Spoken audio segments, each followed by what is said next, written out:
Hello students, welcome back to my channel. और बच्चा party, कैसे हो आप सब? क्या हाल चाल हैं आप सभी के? उम्मीद है आप सभी के सभी बढ़िया होंगे। तो स्टूडेंट, आज की इस क्लास में हम डिटेल इंट्रोडक्शन पढ़ने वाले हैं माइनर और कोफैक्टर क्या होता है। इससे पहले मैंने बहुत सारे वीडियोज़ ऑलरेडी अपलोड किए हुए हैं, आप उसको भी कंसिडर कर सकते हो। और चैनल पर अगर नए हो तो चैनल को फॉलो करना ना भूलें और वीडियो को लाइक करें। आइए देखते हैं, बात करते हैं माइनर और कोफैक्टर क्या होता है। तो माइनर और कोफैक्टर को समझने के लिए ना एक मैं छोटा सा एग्जांपल कंसिडर करता हूँ। देखिए, एक एग्जांपल लेते हैं, 2, 3, 4 और 8। ठीक है, एक मैट्रिक्स हमने बना लिया, एक मैट्रिक्स हमने लिया 2, 3 और 4, 8। अब ये माइनर होता क्या है समझिए ज़रा। देखिए, वापस से इसको लिखते हैं।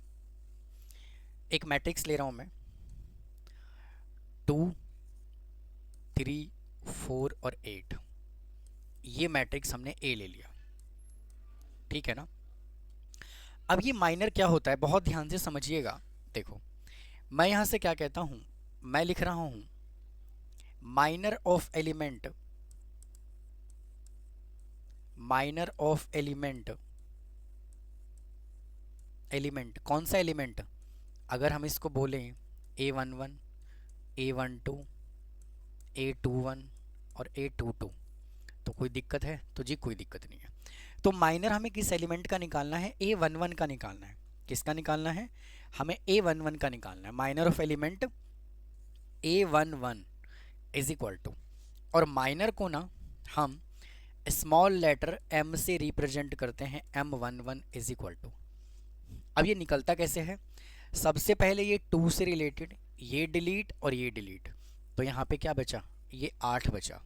ठीक है, तो after deleting row and column, related element से, सॉरी, एलिमेंट से रिलेटेड जो भी ये कॉलम है, सॉरी, ये जो रो है और ये कॉलम है, इसको हम डिलीट कर देते हैं और जो बचता है वही क्या कहलाता है बेटा? माइनर कहलाता है। तो इसका आंसर कितना आ जाएगा? 8 आ जाएगा। समझ में आया? अच्छा, अगर हम निकालना चाह रहे हैं माइनर ऑफ एलिमेंट A12 तो क्या होगा? देखो, A12 का मतलब यहाँ पे मैं 12 लिख रहा हूँ, M12 इज इक्वल टू, देखो ये 12 है, 3 से रिलेटेड ये डिलीट और ये डिलीट, तो यहाँ से क्या बचा? 4 बचा। तो इसका माइनर कितना हो गया? 4 आ गया। ठीक है, फिर हम निकालना चाह रहे हैं माइनर ऑफ एलिमेंट A21। ठीक है, तो 21 ये है, तो 21 से रिलेटेड ये डिलीट और ये डिलीट, तो क्या बचा? 3 बचा। तो इसका जो माइनर हुआ इस एलिमेंट का M21 इज इक्वल टू 3। फिर यहाँ पर है minor of element A22। 22 check करो, ये है, इससे रिलेटेड ये डिलीट और ये डिलीट, तो कितना आया? 2 आया। कितना आया? 2 आया। तो M22 इज इक्वल टू 2। तो ये हमने माइनर निकाल दिया। अगर हम इसके पैरेलल कोफैक्टर की बात करें, भाई अब जो है बात करते हैं कोफैक्टर की। कोफैक्टर, ठीक है, और कोफैक्टर को ना हम कैपिटल A से डिनोट करते हैं। तो अगर मुझे इसका कोफैक्टर निकालना है, ठीक है, अगर मुझे ऐसे निकालना है, मैं लिख देता हूं पहले पूरा statement, cofactor of element A11, जिसको हम कैपिटल A11 से डिनोट करते हैं। ठीक है, तो क्या होगा? देखो, बहुत सिंपल मेथड है। पहले मैं डायरेक्ट बताऊंगा, उसके बाद फिर हम चलेंगे फॉर्मूले पे। ठीक है, देखो ये क्या है? 1 1। भाई ये क्या है? 1 1, चेक करो, ये है 1 1। ठीक है, अगर आप 1 और 1 को ऐड करोगे तो क्या मिलेगा? 1 + 1 कितना होता है? 2। 1 + 1 2, और 2 क्या है? एक इवन नंबर है। क्या है? इवन नंबर है। और जब 2 इवन नंबर है तो जो माइनर है ना, ये 2, सॉरी 8, यही क्या बन जाएगा? कोफैक्टर बन जाएगा 8। ठीक है, घबराने की जरूरत नहीं है, अभी मैं फॉर्मूले से भी बताऊंगा। ठीक है, अगर मान लीजिए मुझे किसी ने कहा कि माइनर ऑफ एलिमेंट मुझे बताओ A12, A12, तो क्या करोगे? देखो, 1 और 2 को ऐड करो, 1 2 को ऐड करोगे तो क्या मिलेगा? 3, और 3 क्या है? कि ऑड नंबर है। 3 क्या है? ऑड नंबर है। तो माइनर का साइन चेंज कर देना है। अभी यहाँ पे प्लस है तो यहाँ पे लगा दोगे माइनस, तो A12 इज इक्वल टू क्या आ जाएगा, -4। ठीक है, और अगर ये माइनस होता तो प्लस कर देते। ठीक है, अच्छा, को फैक्टर ऑफ एलिमेंट अगर हमें निकालना हो A21, तो 21 को ऐड किया तो क्या आया, ऑड, तो क्या हो जाएगा यहाँ पे -3, यानी कि A21 इज इक्वल टू -3। फिर जब आप निकालोगे A22 is equal to A22, तो 2 और 2 को ऐड करोगे तो क्या आएगा, इवन, तो कोई साइन चेंज नहीं करना, एज इट इज रखना है 2।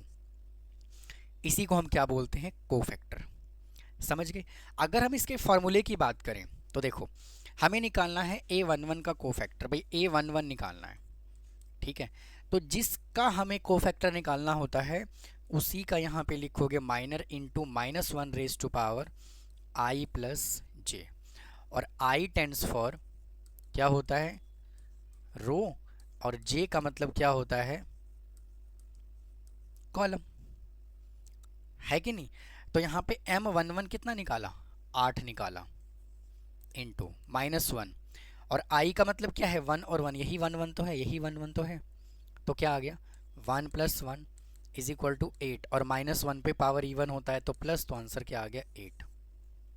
ठीक है, तो आप इस तरह से निकाल सकते हो, ये डायरेक्ट आप कर सकते हो, यहाँ पे जरूरी नहीं है कि ऐसे ही करना है। समझ में बात आई कि नहीं आई, या फिर आप इसको ऐसे भी कर सकते हो कि यहाँ पे क्या दिया हुआ है, A11, A12, A21 और A22, जब आप इसको कंपेयर करोगे तो यहाँ पे इवन है तो साइन पॉजिटिव, यहाँ ऑड है तो नेगेटिव, यहाँ ऑड है तो नेगेटिव, यहाँ पॉजिटिव। ठीक है, आप ऐसे भी कर सकते हो, डायरेक्ट भी कर सकते हो। अगर डायरेक्ट कोफैक्टर बोला हुआ है तो आप ऐसे भी कर सकते हो, कोई ऐसी बड़ी बात नहीं है कि नहीं ऐसे ही करना है, लेकिन इसका पीछे का बैकग्राउंड ये है। ठीक है, एक फार्मूला और लगा देते हैं यहाँ पे। जैसे मान लो मुझे A12 निकालना है, A12 निकालना है, तो क्या करना है, सबसे पहले माइनर ऑफ एलिमेंट लिखोगे A12, -1 रेज टू पावर 1 + 2, तो कितना निकाला हमने 1 2, ये बेटा 1 2 कितना है -4, तो -4 इंटू -1 रेज टू पावर, नहीं -4 नहीं है, ये हमें A12 हमने 4 निकाला है, तो ये 4 है, और -1 पे पावर इवन होता है तो क्या होता है माइनस, तो ये लो जी -4 आ गया, ये रहा -4। ठीक है, तो आप इस तरह से निकाल सकते हो। समझ में आया कि नहीं आया, उम्मीद है समझ में आ गया होगा। अगर नहीं समझ में आया तो कमेंट बॉक्स में कमेंट कीजिए, तभी मुझे पता लगेगा कि आपको समझ में आ रहा है कि नहीं आ रहा। ठीक है, इसको नोट कर लो अगर करना है तो। फिर चलते हैं अगले वाले टाइप पे। देखो, अब नेक्स्ट टाइप जो है ना वो 3x3 ऑर्डर का मैट्रिक्स है। अब देखिए, मैंने स्टूडेंट एक मैट्रिक्स और कंसीडर कर लिया, इसका माइनर कैसे निकालोगे, जब 3x3 ऑर्डर का मैट्रिक्स दिया हुआ हो तो माइनर और कोफैक्टर का क्या कॉन्सेप्ट होगा। बिल्कुल सिंपल मेथड है इसका भी, अगर आपको डिटर्मिनेंट निकालना आता होगा तो बहुत ही ईजिली आप इसको भी कर पाओगे। कैसे, देखो, सबसे पहले हमें क्या निकालना है, minor of element, minor of element minor of element A11, जिसको हम M11 बोलते हैं। या तो आप पूरा स्टेटमेंट लिखिए, नहीं तो शॉर्ट फॉर्म में M11 लिखिए, ज़रूरी नहीं है कि पूरा स्टेटमेंट ही लिखना है, M11 लिखिए। ठीक है, तो क्या करोगे, देखो 3 से रिलेटेड, ये 3 दिया हुआ है, 3 से रिलेटेड ये डिलीट और ये डिलीट, अब यहाँ से 4 एलिमेंट बचा, तो क्या करना है, क्रॉस मल्टीप्लाई, इसको इसके साथ और इसको इसके साथ। ठीक है ना, तो देखो